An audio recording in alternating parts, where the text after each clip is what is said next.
శాస్త్ర సాంకేతిక రంగాల్లో పెను మార్పులు, వైద్య రంగంలో సైతం మరెన్నో అద్భుతాలు అంటూ ఇలా మన దేశ అభివృద్ధి గురించి ఎన్ని గొప్పలు చెప్పుకుంటున్నా నేటికి మారుమూల గ్రామాల్లోని ప్రజలు ఇంకా మూఢనమ్మకాలను విడిచిపెట్టలేకపోతున్నారు. ఇంతేకాదు, వీటిని నమ్మి ప్రాణాలు పోగొట్టుకుంటున్న వారు కూడా ఎంతో మందే. ఈ క్రమంలోనే చావు తప్పి కన్ను లొట్టబోయిన చందంగా మారింది ఓ యువతి. అవును, ఓ మాంత్రికుడిని నమ్మి ప్రాణాలు తీసుకునే వరకు వెళ్ళింది. అయితే భూమిపై నూకలు ఇంకా మిగిలే ఉన్నాయి కాబట్టే ఈ యువతి బతికి బట్టకడుతుందని చికిత్స చేసిన వైద్యులు చెబుతున్నారు. ఇంతకు ఈ ఘటనలో ఏం జరిగిందనేదేగా మీ డౌట్.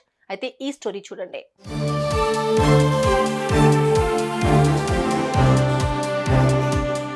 నమ్మకం అనేది మనిషి ఎదుగుదలకు పునాది లాంటిదైతే మూఢనమ్మకం మాత్రం మనిషి ఎదుగుదలకు అడ్డుగోడ లాంటిదే. కానీ ప్రస్తుత సమాజంలో ఇంకా చాలా మంది ఇలాంటి మూఢనమ్మకాలను పాటిస్తూనే ఉన్నారు. ఇంతటితో వదిలేకుండా దీంతోనే రోగం తగ్గిపోతుందని భావించి చివరికి ఎంతో మంది ప్రాణాలు కోల్పోతున్నారు. నేటికి మారుమూల గ్రామాల్లోని ప్రజలు వీటిని విడిచిపెట్టలేకపోగా ప్రాణాల మీదకు తెచ్చుకుంటున్నారు. అందుకు ఉదాహరణే ఈ యువతి ఘటన.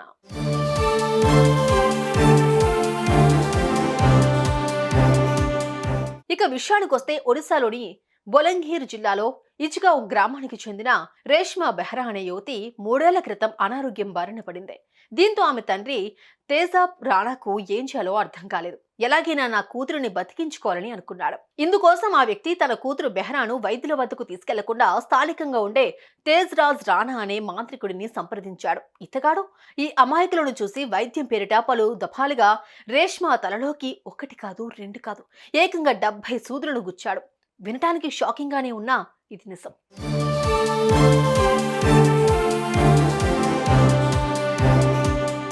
ఇకపోతే ఇటీవల తీవ్రమైన తలనొప్పితో బాధపడుతున్న రేష్మాను ఆమె కుటుంబ సభ్యుల దగ్గరలోని విమ్సార్ అనే ఆసుపత్రికి తరలించారు. పరీక్షించిన వైద్యులు ఆ యువతి తలకు సంబంధించి సిటీ స్కాన్ తీశారు.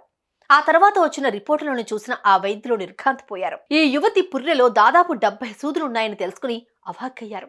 ఇదే విషయం బాధిత బాలిక కుటుంబ సభ్యులకు తెలియజేయడంతో షాక్కి గురయ్యారు. వెంటనే వైద్యులు శస్త్రచికిత్సకు ఏర్పాట్లు చేశారు. ఇక మొత్తానికి వైద్యులు 1.5 గంటల పాటు శ్రమించి ఈ అమ్మాయి తలలో ఉన్న 70 సూదులను బయటకు తీసి ఎట్టకేలకు ప్రాణాన్ని కాపాడారు.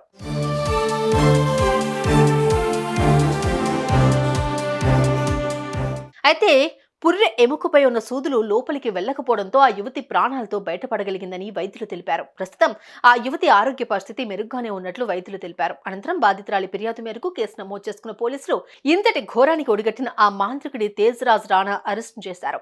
ఈ ఘటనలో ఒళ్లు గగురు పొడిచే నిజాలు బయటపడటంతో స్థానికులంతా షాక్ అవుతున్నారు. ఇదే ఘటన ప్రస్తుతం స్థానికంగా తీవ్ర కలకలంగా మారుతోంది.